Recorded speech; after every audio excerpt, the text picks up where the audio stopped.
ainda me parece que o modelo cooperativista seja muito interessante, de fato, né? Eu acho que o cenário político-econômico-institucional faz inviável. Em tese, né? Eu acho que sim, mas precisaria haver conquistas importantes aí, desde o ponto de vista tributário como do ponto de vista político, que me parecem, agora, instantaneamente falando, devaneio, enfim, utópico. Nós vivemos um momento especialmente escuro, né? Literalmente deprimente, assim. Então, vivendo cotidianamente, assim, de maneira impressionantemente passiva, né, a perpetração de um genocídio assim, absolutamente monstruoso. Então, num cenário como esse, veja, é difícil, mas tem havido, né, algumas ações, né? Alguns editais, a lei Aldir Blanc, ainda que tenha sido muito mal executada, né? Muitos problemas, né? Mas certamente importantíssima. Estou vendo muitos colegas aí, não só da música, né? Historicamente, nós somos desarticulados, né? E a gente se articula a partir de demandas muito objetivas. Então, por exemplo, agora, nesse momento da pandemia, houve uma grande iniciativa, porque tinha uma desarticulação muito grande, mas a Aldir Blanc mobilizou, e as pessoas se reuniram, e os grupos de WhatsApp pipocaram de mensagens, e houve uma solidariedade muito grande para viabilizar essa lei, e as pessoas entenderem, se inscreverem, e até hoje esses grupos estão mobilizados. Mas é uma coisa meio imprevisível, sabe? Aquele momento foi um momento muito específico, que existia uma grande euforia, né, na sociedade brasileira como um todo. Eu acho que a eleição do Lula gerou uma euforia no meio cultural, a indicação do Gil e aquele momento ali de que o Brasil parecia que a coisa ia acontecer, que a gente estava num momento de expansão, né, de reconhecimento, a gente estava cumprindo a promessa de futuro que a gente sempre ouviu durante tantos anos, tantas décadas, né? Parecia que ia se cumprir, e a cultura tem um papel preponderante nisso, né, nesses momentos decisivos. Eu acho que agora a gente está vivendo o inverso daquilo, e talvez isso gere uma mobilização de novo, não pela euforia, mas pelo desespero, né? E aí, nesse sentido, talvez, eu acho que não mais a figura da cooperativa como uma figura jurídica, mas o espírito cooperativo, né? A ideia cooperativa, a ideia das cooperativas de cooperação, talvez elas sejam um modelo, sejam um norte para a gente seguir. Olha, eu acredito que, passado esse terremoto que a gente está vivendo, tanto político quanto sanitário, a gente vai encontrar campo, sim, para poder vislumbrar aí um novo horizonte. Eu não tenho certeza, não é possível dizer qual seria o cooperativismo musical, principalmente a partir da experiência prévia que já houve aqui. Pode ser uma alternativa muito boa, porque vai contar exatamente com esse primeiro alicerce. Isso vai fundamentar uma série de possibilidades, mas também existem outras possibilidades novas, talvez, que ainda não estejam ao nosso alcance. Antigamente você tinha as coisas muito amarradas num eixo que era muito ligado a uma indústria, né, muito poderosa, mas hoje você está vendo o desmembramento disso, você está vendo outras possibilidades surgindo. Você, por exemplo, tem um campo de atuação numa determinada cidade, num determinado lugar, e a partir do que você desenvolve, da relação que você desenvolve com músicos de outros países, de outros estados ou de outras cidades, você fazer um intercâmbio com esses músicos, trazendo eles para essas comunidades, mostrando a essa comunidade esses trabalhos e também, eventualmente indo a esses outros lugares. Essas experiências ainda não se deram no país de uma forma mais efetiva, mas eu ainda aposto nessa possibilidade, até porque isso é muito mais prazeroso para mim, né, o encontro com as pessoas. Aqui mesmo, por exemplo, no Rio Grande, eu estou desenvolvendo de forma independente, um circuito itinerante de música autoral. Então, eu bolo uma turnê todo ano, toco aqui na capital e depois sigo pelo estado dentro, visitando todas as regiões dele.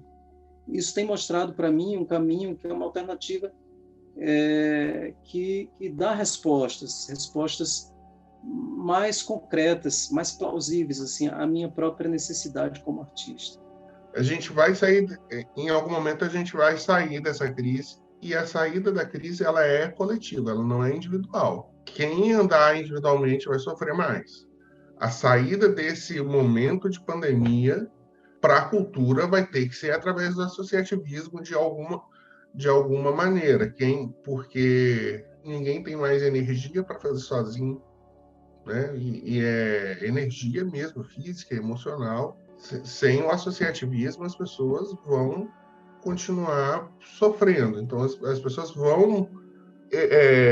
eu acho que vai ser um movimento natural, não vai estar pensado, não vai ser pensado e organizado. Meio que nessa onda das lives, né, que elas surgiram, isso não foi pensado, surgiu. Então, vão aparecer formas de associativismo aí, para que todo mundo se fortaleça e consiga sair disso. O movimento da Aldir Blanc teve uma série de problemas, né? A implementação dele, tô falando, né? A implementação da Lei Aldir Blanc. Em muitas cidades, em muitos estados, eles foram muito deficitários e muito problemáticos. Eu digo aqui uma experiência local nossa aqui de Curitiba e do Paraná. Apesar da gente, eu participei de um movimento, né, aqui local que pleiteava, né, uma participação social maior, mas apesar dessa participação, a gente sentia dentro, né, desse GT que mesmo a gente falando, mesmo a gente colocando exemplos de outras cidades, de outros estados, né, mais inclusivos, que estavam pensando, por exemplo, ações afirmativas, que estavam pensando em descentralizar a Lei Aldir Blanc, né, de uma forma mais para as periferias mesmo, para as comunidades indígenas, né, para o movimento negro, enfim, né, a gente trouxe essa demanda claramente, né, mas a gente teve muita resistência. O que eu acho que o grande legado da Lei Aldir Blanc, né, são vários, na verdade. A Lei Aldir Blanc é um movimento importantíssimo, assim, né, na cultura do país, não só por realmente vislumbrar recursos, né, verbas decentes para o setor. E agora estão se discutindo fazer uma Lei Aldir Blanc permanente, que eu acho que isto, na verdade, uma Lei Aldir Blanc permanente é o que o Sistema Nacional de Cultura queria desde lá de 2005, quando começou todo esse movimento que a gente vem falando, né? Então, se por um lado, né, essa tragédia completa da pandemia está proporcionando, né, que os agentes culturais voltem a falar sobre isso, né? Isso é um ganho incrível, né? E se a gente está conseguindo a forceps, né, passar isso no Congresso dentro de uma situação emergencial e deixar isso de legado para frente, para o pós-pandemia, né? Isso vai ser sensacional, né? Os modelos ainda estão muito incipientes, assim, a gente não sabe. A gente estava discutindo isso recentemente agora no nosso grupo de Zap, que é o Fórum da Música, que é um grupo que a gente criou para discutir as políticas públicas, e acabou que, nesse período agora da pandemia, ficou muito por conta da Aldir Blanc, esclarecendo, tentando dirimir as dúvidas, tentando interlocução com o poder público e tentando entender o funcionamento da lei como uma espécie de rescaldo da cooperativa. A gente ainda mantém uma certa interlocução com os agentes públicos. Eles ainda reconhecem a gente, mesmo não está na frente da cooperativa mais, mas eles nos reconhecem como interlocutores, porque foi tão forte aquela experiência que ficou a marca, né?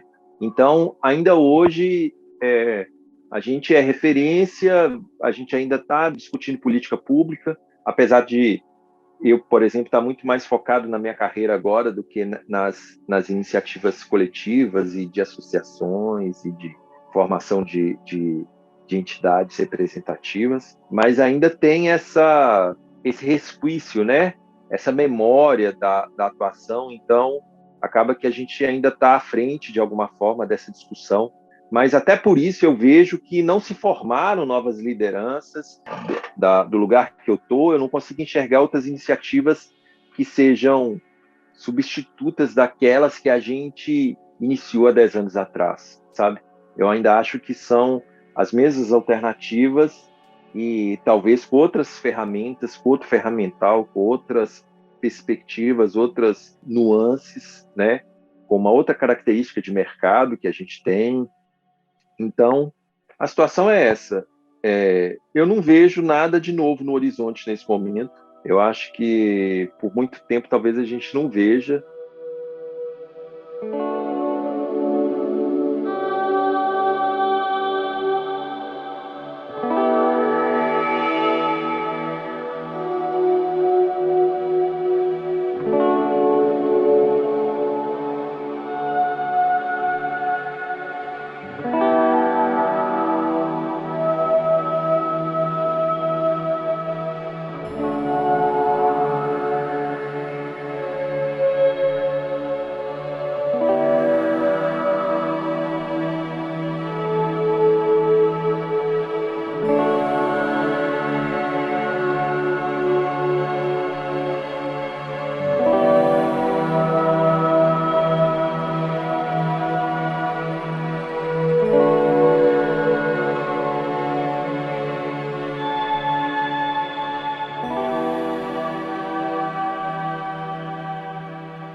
E, de fato, você está vendo agora que, para os músicos, o que está acontecendo em relação a esses novos formatos é algo completamente inconcebível. Afinal de contas, você tem um trabalho expressivo na concepção, na formatação de uma determinada obra, e você disponibiliza isso para essas plataformas.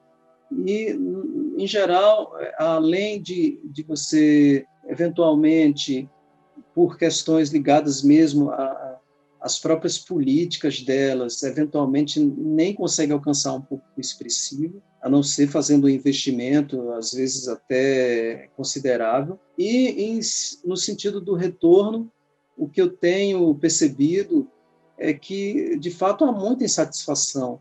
Elas não respondem a todo o investimento que é feito por parte de quem trabalha nesse campo, porque não trazem benefícios no sentido de você ter alguma resposta financeira. Você, para conseguir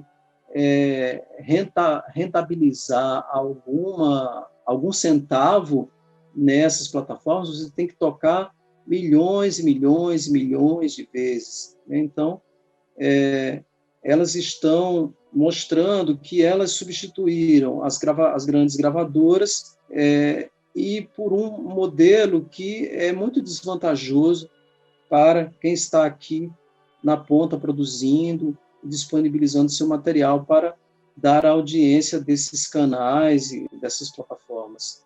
Então, acho que o streaming soluciona esse problema. Você já não acha mais com tanta facilidade um álbum para baixar na internet, né? E nem precisa, né?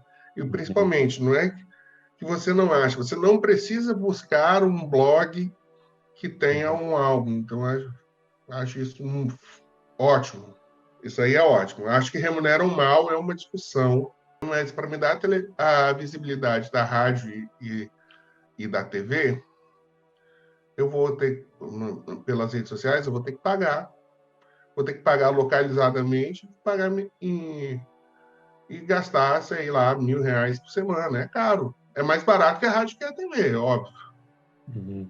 Mas é caro. Senão não tem efetividade. Porque de que adianta eu ter perfil verificado, 30 mil seguidores? Onde é que estão os meus 30 mil seguidores?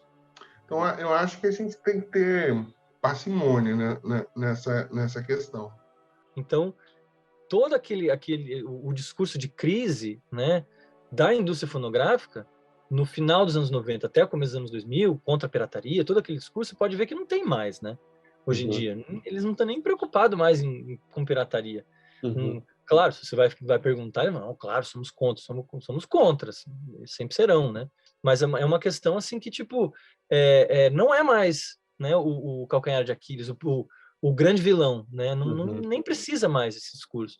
Mas na época precisava, justamente porque a bola da indústria fonográfica de dentro, ela começou a encolher, óbvio, né? Porque começou a cair vertiginosamente a queda de venda de discos. E aí, quando você tem, né, o surgimento do MP3, as plataformas digitais para música, né, você tem um barateamento da produção, né, assustador, e além de tudo, a questão do compartilhamento de arquivos, né, o MP3. Você tem realmente uma revolução mesmo, né, na forma de produção, na forma de difusão e na forma de divulgação da música. As redes sociais que o digam, né, como você planeja, né, um lançamento de uma música hoje em dia, né, de um álbum, enfim, seja o que for, sem contar com as redes sociais. É impossível, não tem como. E aí é que tá, as gravadoras demoraram um pouco para assumir isso e conseguir se inserir nesse mundo digital, né?